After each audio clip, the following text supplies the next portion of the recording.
मैं बनना चाहूँ जैसा पर शायद सपनों में, मैं उड़ना चाहूँ जैसा पर शायद सपनों में।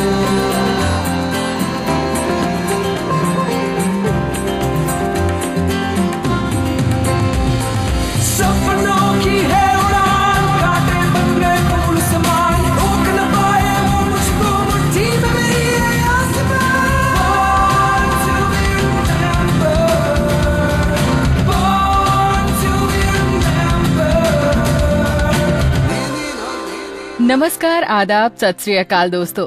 कुछ नया करने की चाह लिए नया दिन और नई बात लेकर मैं आपकी दोस्त आरजे बबीता हाजिर हूँ बॉर्न टू बी रिमेम्बर्ड के एक और नए एपिसोड में। क्योंकि दोस्तों जाहिर सी बात है, एपिसोड नया है तो बातें भी नई ही होंगी ना। तो चलिए आगाज करते हैं अपने प्रोग्राम का। दोस्तों आज हम कितनी आसानी से फोन पर किसी से भी कांटेक्ट कर लेते हैं, लेकिन क्या कभी आपने सोचा है कि ये कैसे मुमकिन हुआ? आखिर किसने किया ये करिश्मा? तो साथियों, आपने नहीं सोचा तो क्या हुआ, हम आपको बताएंगे कि ये करिश्मा कैसे मुमकिन हुआ। तो दोस्तों इसका पूरा श्रेय जाता है अलेक्जेंडर ग्राहम बेल को, जिन्होंने फोटोफोन का आविष्कार किया और इसी से सबसे पहला वायरलेस टेलीफोन मैसेज ट्रांसफर किया। और फ्रेंड्स, बेल का मानना था कि फोटोफोन उनका सबसे इम्पोर्टेंट इन्वेंशन है। और एक और बात जो मैं आपको बताना चाहूंगी कि ग्राहम बेल ने आवाज के ट्रांसमिशन के लिए रोशनी की किरणों का इस्तेमाल किया था। और ग्राहम बेल ने अपने इस नए आविष्कार फोटोफोन से आवाज को एक आईने यानी कि मिरर के जरिए ट्रांसमिट करना शुरू किया। और आवाज में जो भी वाइब्रेशन यानी कि तरंगे उठती थीं, वैसी ही आईने में भी उत्पन्न हुई। और फिर इसके बाद ग्राहम बेल ने सूरज की रोशनी के जरिए आईने में उठने वाली इन तरंगों को कैप्चर किया। हालांकि फोटोफोन ठीक वैसे ही काम करता था जैसे कि आज के जमाने का टेलीफोन। फर्क बस इतना था कि फोटोफोन रोशनी के जरिए संदेश भेजता था, जबकि टेलीफोन पूरी तरह से इलेक्ट्रिसिटी पर ही निर्भर था। जब टेलीफोन की बात चली रही है फ्रेंड्स, तो क्यों ना टेलीफोन से संबंधित ये खूबसूरत और मशहूर गाना हम आपको सुना दें। मेरे पिया, ओ मेरे पिया गए रंगून, किया है वहाँ से टेलीफोन, तुम्हारी याद सताती है, तुम्हारी याद सताती है, जिया में आग लगाती है। मेरे पिया गए रंगून, किया है वहाँ से टेलीफोन, तुम्हारी याद सताती है, तुम्हारी याद सताती है, जिया में आग लगाती है। पिया गए रंगून, लेकिन वहाँ पर जाकर उन्होंने किया है टेलीफोन। ये गाना आपने अभी भी सुना बॉर्न टू बी रिमेम्बर्ड में। और एक बार फिर से आप लोगों का वेलकम है। और हम बात कर रहे हैं ग्राहम बेल साहब की। तो भाई, वैसे आप भी मानते हैं ना कि जब बातों के साथ संगीत होता है तो बात करने का मजा और भी दुगना हो जाता है। तो चलिए अब आगे बढ़ते हैं और आपको बताते हैं कि फोटोफोन वाकई एक कमाल का आविष्कार था। पर दोस्तों, ग्राहम बेल के इस नए इन्वेंशन में कुछ खामियां थी। मसलन कि ये फोटोफोन बाहरी रुकावटों या हम ये कह सकते हैं कि एक्स्ट्रा साउंड को रोक नहीं पाता था, जैसे बादल की गरज वगैरह। आसानी से आवाज के इस ट्रांसपोर्टेशन में अवरोध उत्पन्न कर देते थे। वैसे अगर देखा जाए ना, तो ग्राहम बेल का फोटोफोन ही टेलीफोन के आविष्कार का जनक बना। तो देखा दोस्तों, आज आप जिस फोन से दुनिया के हर कोने से जुड़े हैं ना, उसकी शुरुआत कैसे हुई? हम इसके लिए ग्राहम बेल जी के हमेशा शुक्रगुजार रहेंगे और संचार के जनक ग्राहम बेल को हमेशा उनके इन्वेंशन के लिए याद किया जाएगा।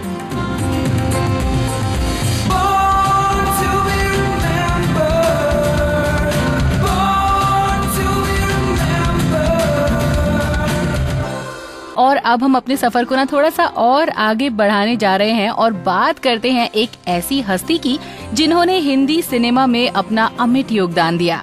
वो कला और अपने प्रोफेशन के इतने करीब थे कि उनके नाम में ही पेंटर शब्द शामिल हो गया। जी हाँ फ्रेंड्स, मैं बात कर रही हूँ बाबूराव पेंटर की। बाबूराव पेंटर का जन्म 3 जून 1890 को महाराष्ट्र के कोल्हापुर में हुआ था और उनका पूरा नाम बाबूराव कृष्णराव मिस्त्री था। बचपन से ही उनकी रुचि पेंटिंग में थी और बस फिर क्या था, यहीं से उन्हें उपाधि मिली पेंटर की और 1910 से 1916 तक बाबूराव पेंटर और उनके कजिन आनंदराव लीडिंग पेंटर्स में से एक हो गए थे।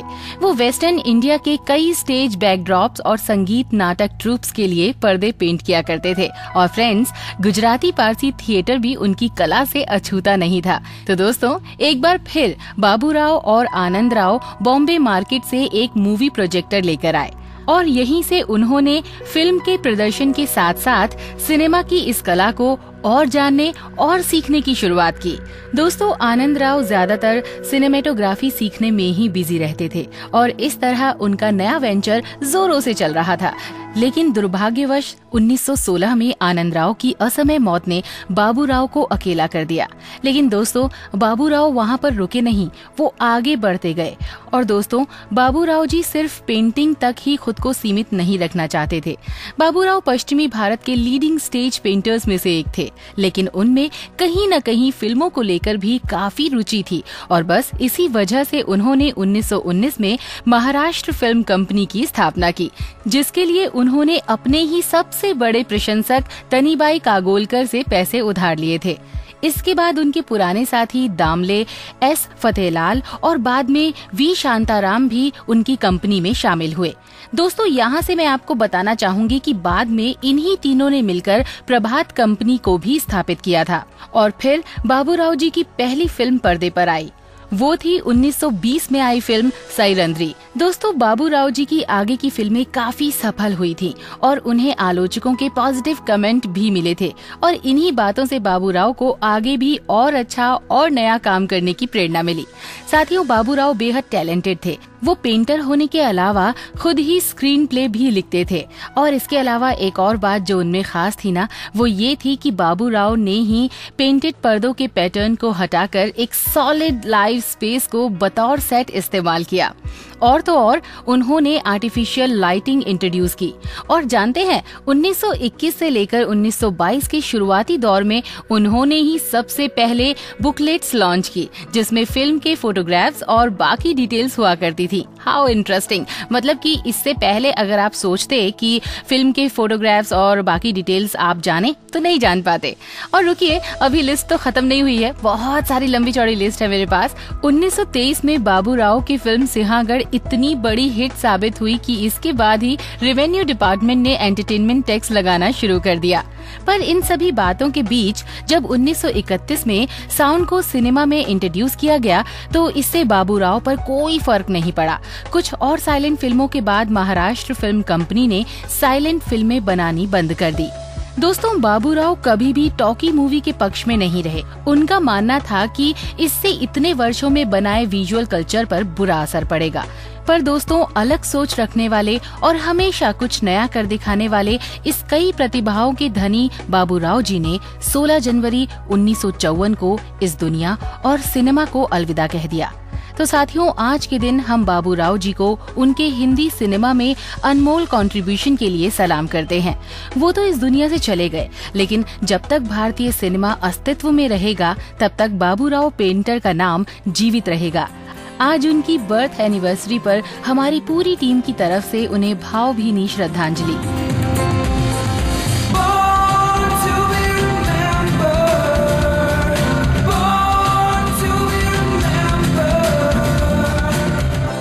Friends, born to be remembered सुन रहे हैं आप और मैं हूं बबीता जैन। अभी हमने सिनेमा की बात की, लेकिन अब सिनेमा से निकलने का थोड़ा सा टाइम आ गया है और रुख करते हैं अब खेलों का। पता है, खेल खेलते हो ना आप लोग तो चुस्त और दुरुस्त और तंदुरुस्त रहते हो, इसीलिए हम खेलों की दुनिया से भी आपको रूबरू करवाते रहते हैं। और अब मैं जिस हस्ती की बात करने जा रही हूँ ना, वो टेनिस से ताल्लुक रखते हैं।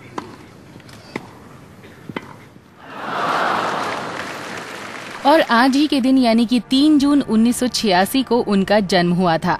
और आज इस खिलाड़ी के बर्थडे पर हम आपको कुछ और बताएं, इससे पहले हम आपको उनका एक इंटरव्यू सुनाना चाहेंगे। Well, thank you very much. A little bit of everything, no? Sure, when intensity and passion, another time to be on court and another time to have that feeling that brings you the competition. So I really try to enjoy every moment, and I think I did.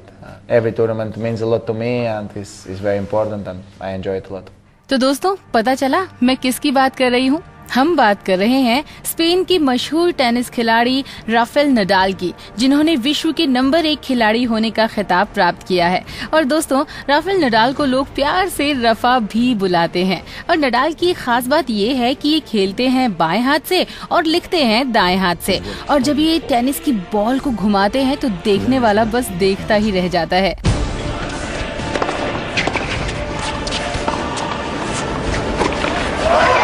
Again, it's that short slice causing Del Potro. He's made it!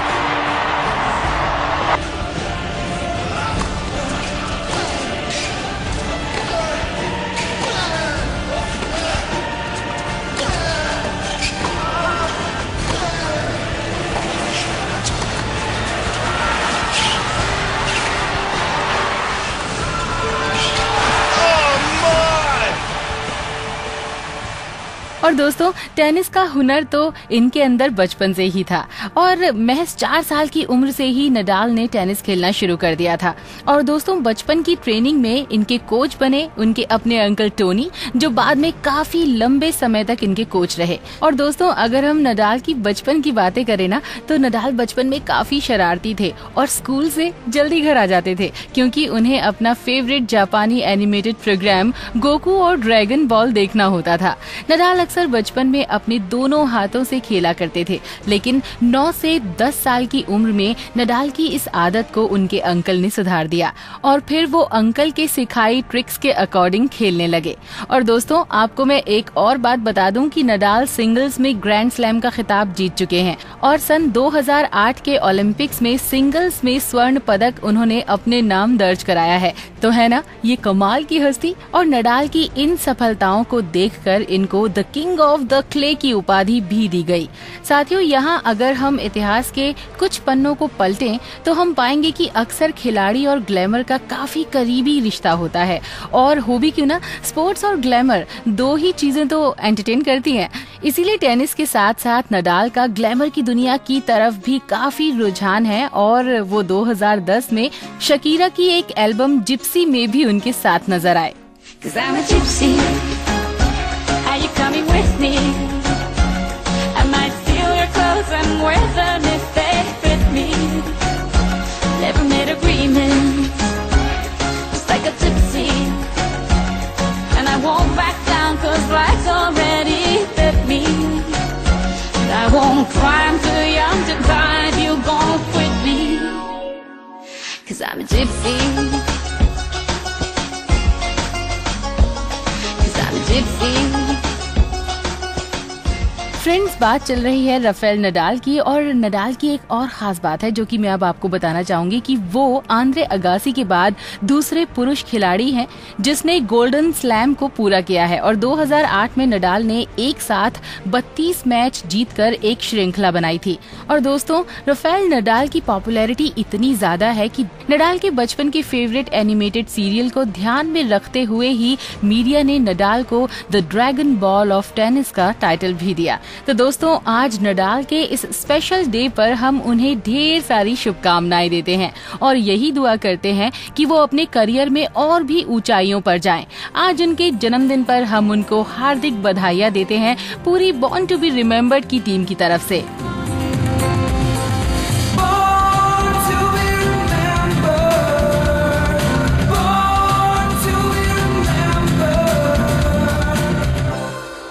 खेलों की दुनिया से निकलकर चलते हैं graphics की दुनिया में। दोस्तों, आगे बढ़ते हैं और कुछ और पर्सनैलिटीज को जान लेते हैं जो आज ही के दिन पैदा हुए और जिन्होंने अपने कार्यों से न सिर्फ हमें एक नई दिशा दी मगर साथ ही साथ हमें जिंदगी में अपने सपनों को पूरा करने का हौसला भी दिया। ऐसे ही एक शख्स की बात मैं अब आपसे करने जा रही हूँ। इससे पहले कि मैं आपको उनका नाम बताऊं, पहले थोड़ा सा आपका IQ लेवल चेक कर लेते हैं। तो दोस्तों, आप में से कितने लोगों को इलस्ट्रेटर और उनके काम के बारे में मालूम है? चलिए, मुझे उम्मीद है कि आप लोगों को पता होगा, मगर जिन्हें नहीं मालूम है ना, उनके लिए मैं इसको पहले आसान कर देती हूँ कि इलस्ट्रेटर होता कौन है। तो दोस्तों, आपने magazine, comic book, drawing books के कवर पेज पर छपी हुई बहुत सारी तस्वीरें तो देखी होंगी, है ना? तो एक इलस्ट्रेटर मैगजीन और इन किताबों के कंटेंट के हिसाब से अट्रैक्टिव तस्वीरें ड्रॉ करता है। और दोस्तों, ऐसे ही थे राउल डफी, जिन्होंने अपने इलस्ट्रेशन से दुनिया का मन मोह लिया। 3 जून 1877 को फ्रांस में पैदा हुए इस पेंटर और इलस्ट्रेटर ने एक ऐसे स्टाइल को जन्म दिया जो आगे चलकर साज सज्जा में एक फैशन बन गई। आप लोगों ने भी कई सारे इवेंट्स देखे होंगे दोस्तों, जिन्हें इवेंट मैनेजमेंट कंपनियां इस तरीके से डेकोरेट करती हैं कि उनसे आने जाने वाले लोगों को फौरन पता चल जाए कि इस इवेंट का मकसद क्या है। और फ्रेंड्स, राउल डफी को आज भी लोग उनके इसी ओपन एयर सोशल इवेंट्स के लिए याद करते हैं, जिसकी नींव पर आज इवेंट मैनेजमेंट खड़ा है। वो सिर्फ एक अच्छे पेंटर और बुक इलस्ट्रेटर ही नहीं थे, बल्कि वो एक ड्राफ्ट्समैन, सीनिक डिजाइनर भी थे। और दोस्तों, उनको पॉपुलैरिटी कब से मिली, ये जानना है ना? तो अब मैं आपको बताऊंगी। दोस्तों, जब वो 1895 में 18 साल के हुए तो म्युनिसिपल आर्ट स्कूल में शाम की क्लासेस में आर्ट सीखने लगे और यहीं से उन्होंने आर्ट्स में शिक्षा ली। अपनी पेंटिंग के साथ साथ जल्दी ही वो लोगों की नजरों में एक इलस्ट्रेटर बनकर उभरे और उसके बाद उन्होंने स्टेशनरी डिजाइनिंग करना शुरू कर दिया। फिर 1912 आते आते उनकी शोहरत टेक्सटाइल पैटर्न डिजाइनिंग करने में होने लगी और यहीं रहकर उन्होंने कई गारमेंट्स पर अपने डिजाइन बनाए जो काफी मशहूर हुए और इसी के साथ साथ हमारे राउल डफी भी बहुत मशहूर हो गए। तो दोस्तों, उनकी इसी काबिलियत और टैलेंट के लिए आज हम राउल डफी की बर्थ एनिवर्सरी पर उनको सलाम करते हैं।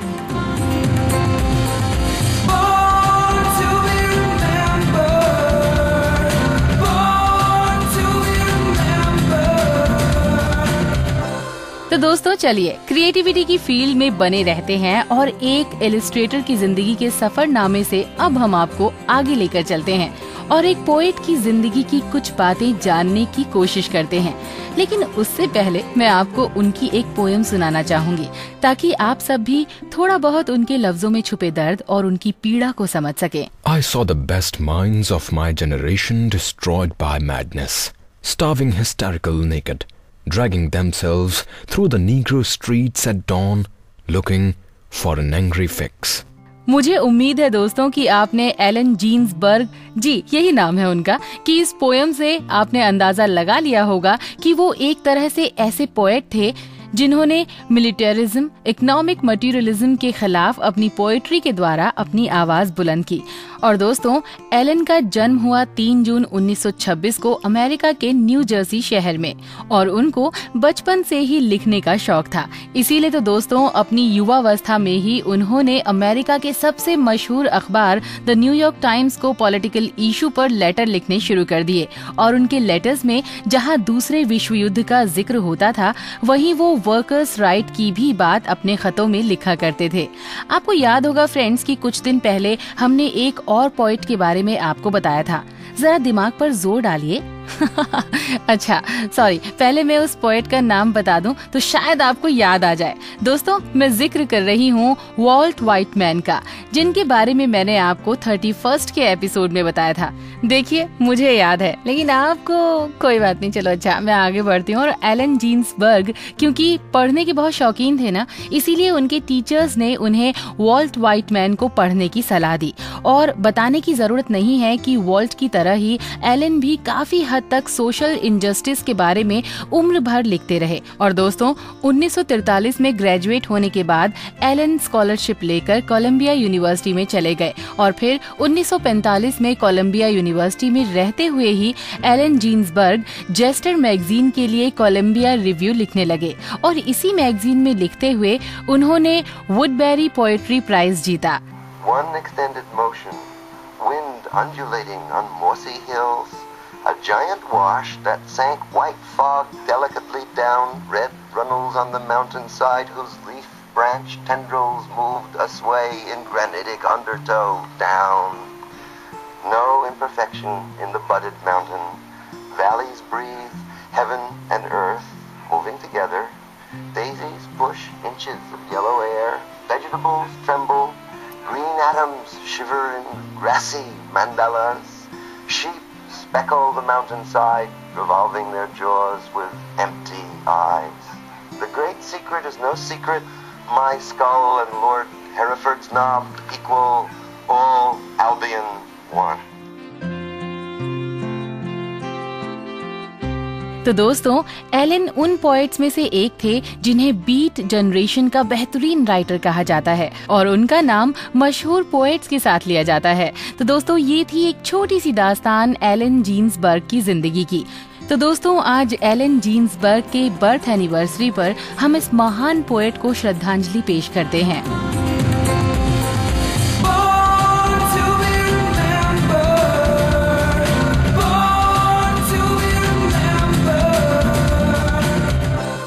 तो दोस्तों, एक पोएट की जिंदगी के बारे में जानकर मुझे उम्मीद है कि आप सबको बहुत अच्छा लगा होगा। अब मैं सोच रही हूँ कि आपको किससे मिलवाऊं। मेरा मतलब है कि किस पर्सनैलिटी के बारे में आपको बताऊं जो बहुत इंटरेस्टिंग और इंस्पायरिंग हो। यही सोचकर मैंने एक स्पोर्ट्स पर्सन को आपके लिए चुनाया। अब जानते हैं उनका नाम क्या है? इब्राहिम हुसैन। तो दोस्तों, इससे पहले कि मैं आपको और कुछ बताऊं, जल्दी मैं आपको ये बता दूं कि ना तो वो क्रिकेटर हैं और ना ही वो फुटबॉलर हैं। हॉकी भी नहीं खेलते जी, वो है असल में एक धावक। मेरा मतलब है एक एथलीट और रनर। इब्राहिम हुसैन का जन्म हुआ 3 जून 1958 को और इस धावक ने अपने लॉन्ग डिस्टेंस रनिंग करियर में 3 बार यानी कि 1988, 1991 और 1992 में बोस्टन मैराथन जीता था।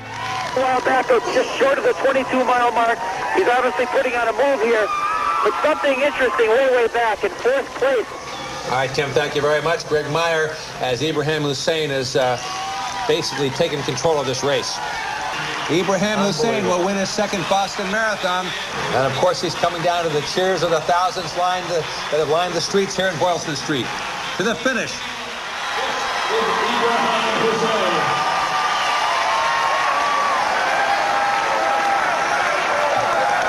He's the only one that stayed in the lead pack all the way, and he has run his race and run it to perfection. तो इब्राहिम हुसैन का नाम इसलिए भी यहाँ पर इम्पोर्टेंट हो जाता है क्योंकि वो कीनिया के पहले लॉन्ग डिस्टेंस रनर थे जिन्होंने बोस्टन मैराथन जीती थी।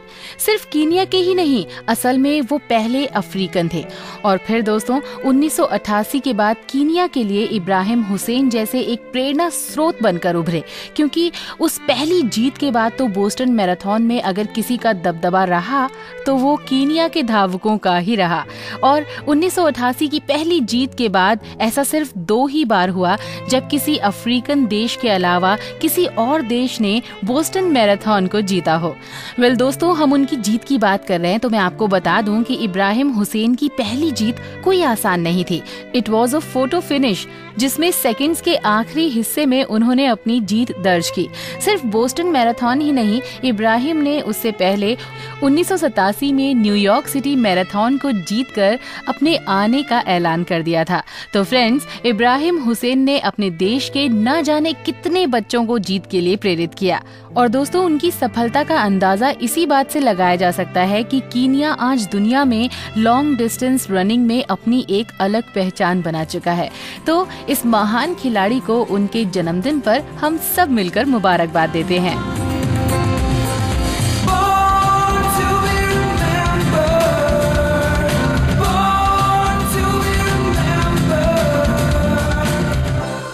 अब मेरा टाइम जो है ना वो पूरा हो गया है। क्या? वैसा वाला पूरा नहीं, मतलब आज के शो को वाइंड अप करने का टाइम हो चुका है। फिलहाल अपनी दोस्त बबीता को दीजिए इजाजत। आपके लिए बहुत सारा कुछ लेकर फिर से हाजिर होंगी एक और नए एपिसोड में। तब तक अपना ख्याल रखिएगा। Bye bye. मैं बनना चाहूँ जैसा पर शायद सपनों में, मैं उड़ना चाहूँ जैसा पर शायद सपनों में।